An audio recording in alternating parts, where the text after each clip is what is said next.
Hello दोस्तों, आज की हमारी कहानी एक ऐसे साधु के बारे में है जिसे सारे लोग पागल कहते थे, लेकिन वो पागल ना होकर बहुत ही अच्छा और ज्ञानी साधु था।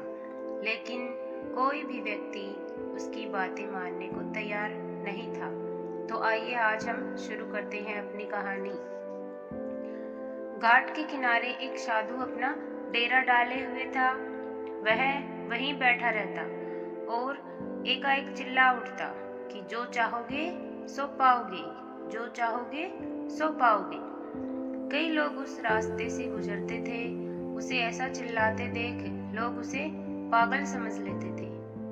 कई लोग उस पर हंसते तो कई लोग उसका मजाक बनाते। फिर एक दिन एक युवक उसी रास्ते से गुजरा।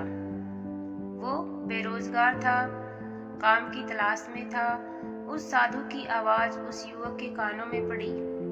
वो अब भी वही चिल्ला रहा था कि जो चाहोगे सो पाओगे, जो चाहोगे सो पाओगे।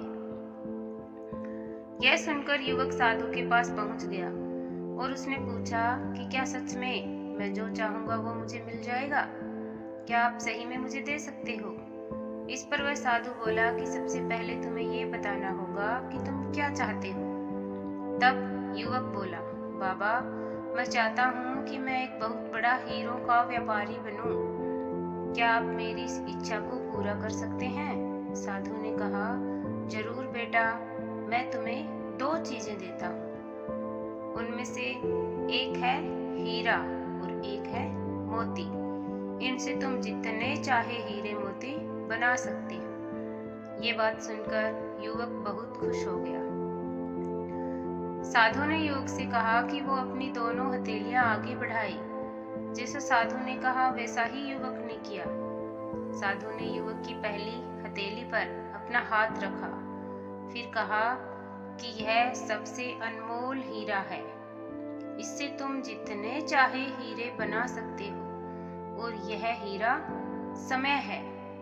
इसे अपनी मुट्ठी में जकड़ कर रखना, इसे कभी भी हाथ से निकलने मत देना।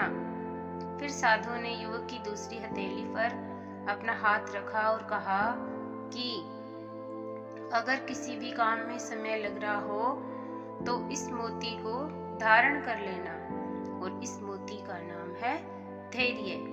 इससे तुम जो चाहो वो हासिल कर पाओगे। साधु की बातें सुन युवक ने धन्यवाद दिया और वहां से चल दिया। साधु ने उसे 2 गुरु मंत्र दिए थे। उसने सोच लिया कि अब वो समय नहीं गवाएगा और धैर्य से काम लेगा। कुछ ही समय बाद युवक ने एक बड़े हीरे के व्यापारी के पास काम करना शुरू कर दिया। वह व्यवसाय का हर गुर सीखता चला गया और कुछ ही समय बाद हीरे का बहुत बड़ा व्यापारी बन गया।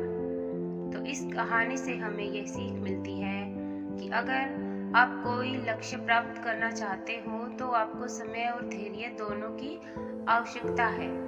बिना समय व्यर्थ किए अपने लक्ष्य की ओर बढ़ते रहें और साथ ही किसी भी समय अपने धैर्य का दामन न छोड़ें। इन्हीं दोनों मोतियों से, इन्हीं दोनों हीरों से आप अपने लक्ष्य को प्राप्त कर सकते हैं। कहानी सुनने के लिए धन्यवाद दोस्तों। आप हमेशा खुश रहें, प्रसन्न रहें। शुक्रिया।